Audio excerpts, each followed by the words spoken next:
दाता जी तुम दयाल हो, तुम लग मेरी दौड़े, जैसे कागज आज को सूजत और ना ठोरे। सुरत करो मेरे साइया, मैं हूँ भवजल माही, देखते ही बह जावे सा, जो तुम ना पकड़ी बाही। देखते ही बह जावे सा, जो तुम ना पकड़ी बाही।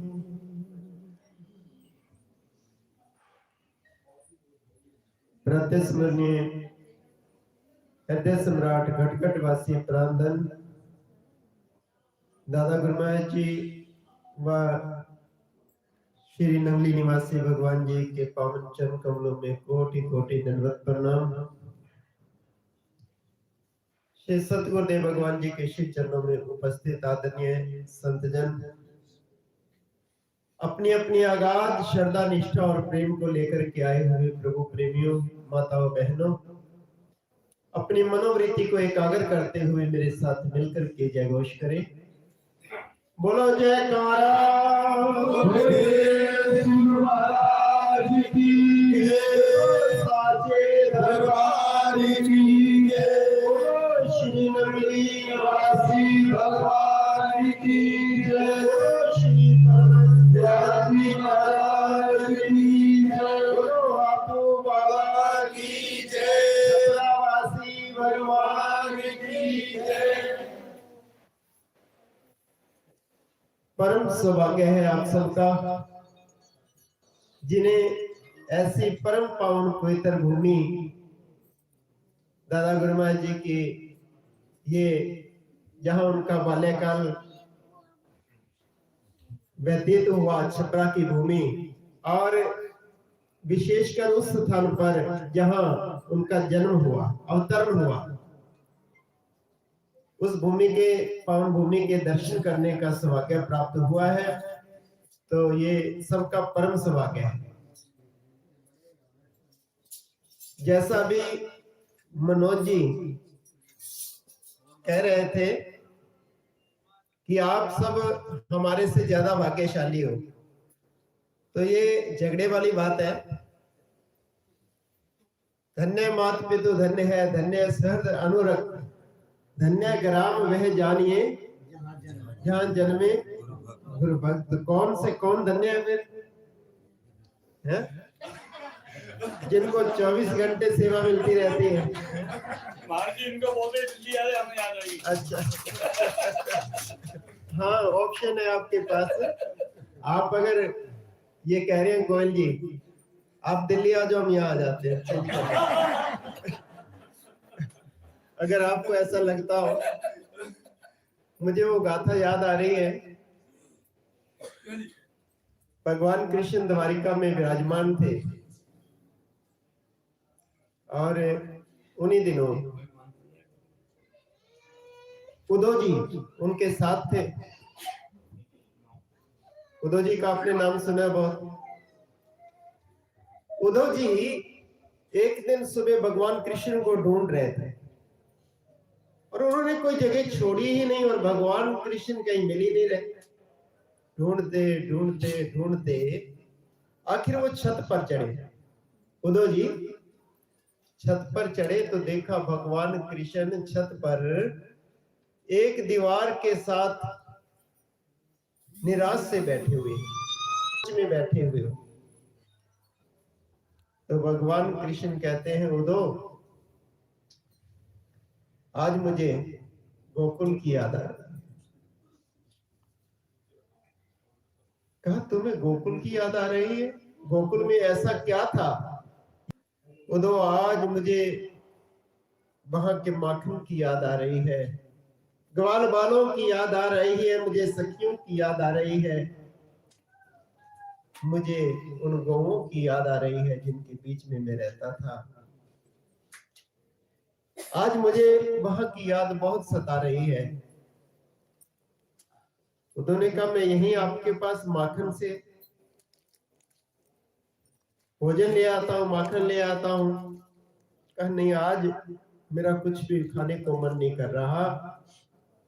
आप ऐसा करो कि आप गोकुल चले जाओ और गोकुल जाकर के एक संदेश देकर आओ। कहा बताइए प्रभु क्या कहना है। कहा वहां जाकर के उनसे कहना कि कन्हैया आज के बाद कभी भी गोकुल नहीं आएंगे। अब उद्धव भी चाहता था गोकुल देखना, और उद्धव को बहुत अभिमान था अपने ज्ञान का। और भगवान कृष्ण तो ये लीला आकर के गोकुल पहुंच करके उन्होंने पूछा कि नंद बाबा का घर किधर है। तो वहां लोगों ने कहा अरे तुम्हें नंद बाबा के घर का पता नहीं, तुम इस दुनिया में नहीं रहते क्या। कहा दुनिया में रहता हूं लेकिन मुझे नंद बाबा के घर का पता नहीं। तो उन्होंने कहा ये सामने तुम्हें सफेद सफेद दूध जैसा ये बहता हुआ कुछ दिखाई दे रहा है। कहा हाँ ये नदी बह रही है।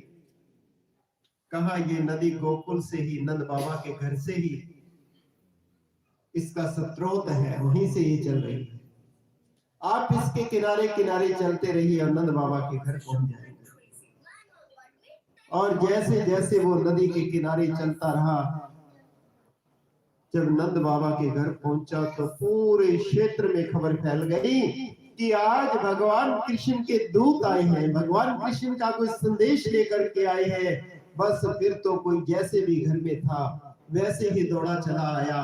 किसी ने चप्पल पहनी, किसी ने नहीं, किसी ने तो सर पे कपड़ा भी लिया, किसी ने नहीं। माताएं बहनें सभी जो सखा सहेली और सभी सखियां साथ रहते थे वो सब दौड़े चले आए वहां पर। भीड़ लग गई, बहुत भीड़ लग गई। और वो तो ये देखकर दंग रह गया कि उनके आंखों से जो आंसू गिर रहे हैं वही नदी बह रही है जो सफेद सफेद पानी गिर रहा था। वो नदी कोई और नहीं थी, वो प्रेम के आंसू थे। और उद्धव जो अपने आप को बड़ा ज्ञानवान मानता था, और जब उसने वो संदेश दिया उस समय आंखों से आंसू छल छल बह रहे थे। तब उन्होंने क्या कहा, ये तो प्रेम की बातें हैं उद्धव, जिंदगी तेरे बस की नहीं है। तो यहाँ ज्ञान की बातों का तो महत्व ही कहा है जहाँ प्रेम छलकता है। मैं देख रहा था ये चंडीगढ़ से संगत जब आई, किस प्रकार से आंखों से अश्रुधारा हो रही थी।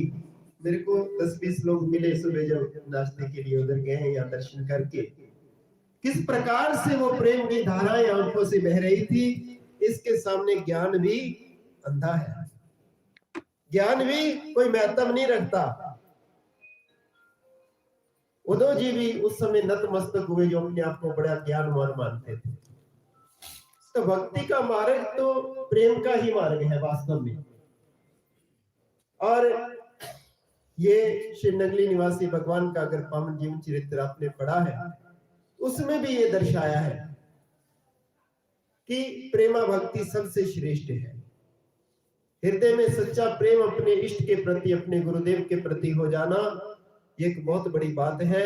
और ये प्रेम का ही परिणाम है कि ये लाला लोग ये अपनी दुकानें छोड़ करके, और ये आज ही नहीं, जब जब भी इस तरह संगत का समूह आता है वर्ष में अनेकों बार, और कई कई दिन तक इनको अपने घर की होश नहीं होती, कुछ खाने पीने की चिंता नहीं होती, केवल एक ही लगन अपने हृदय में होती है कि हमारे दादा ब्रह्मा जी के बच्चे दूर दराज से आए हैं तो उनके लिए व्यवस्था सुंदर हो। बोल गुरु महाराज की जय, तन से, मन से, धन से, वो मनोज जी हो, राजेश जी हो, ओम जी हो, गोरख जी हो, अथवा सबके नाम मैं नहीं कह पाता। इधर पुरुषोत्तम जी बैठे हैं, गुरुमा जी की सेवा में रहते हैं। तो अनेक यहाँ के भक्त, यहाँ की भक्तानियां, बहु बेटियां, बच्चियां, इनके सब गुरु घर के प्रति एक समर्पण का जो भाव है, तो वास्तव में सेवा का जो इनके अंदर भाव है, ये बात कह रहे थे फतेहाबाद आश्रम की। तो हमारे महापुरुषों ने, हमारे गुरुजनों ने सेवा के ही संस्कार दिए। सेवा का भी बड़ा महत्व सभी ग्रंथों में दर्शाया है। अगर हम श्री गुरु नानक देव जी के जीवन को देखते हैं, उनकी शरण में भक्त लाना राम जी रहे। उनके अपने 2 पुत्र भी थे, लेकिन उनको सब कुछ ना सौंपकर लाना राम जी को सौंपा और गुरु अंगद देव जी हुए। और गुरु अंगद देव जी की सेवा जब गुरु अमरदास जी ने बड़ी लगन से की, तो गुरु अंगद देव जी सब कुछ छूने दे गए। और गुरु अंगद देव जी, गुरु अमरदास जी, जब उन्होंने भी ये परीक्षा लेनी चाहिए कि सेवा में श्रेष्ठ कौन है, तो चबूतरे बनवाने शुरू कर दिए। धीरे धीरे सब छोड़कर चले गए कि ये बाबा जी बूढ़े हो गए, ये बनवा लेते हैं और तुड़वा देते हैं। तो गुरु रामदास जी लगे ही रहे। उन्हें कहा बनवाओ या तुड़वाओ, मुझे उससे कुछ नहीं, मुझे तो सेवा से सरोकार है। मुझे तोड़ने में भी सेवा मिलती है और बनाने में भी। तो ये बुद्धि से, जब तक व्यक्ति बुद्धि से कुछ प्राप्त करना चाहता है तो नहीं प्राप्त कर सकता, क्योंकि उस प्रीमित जो जिसको नापा ना जा सके,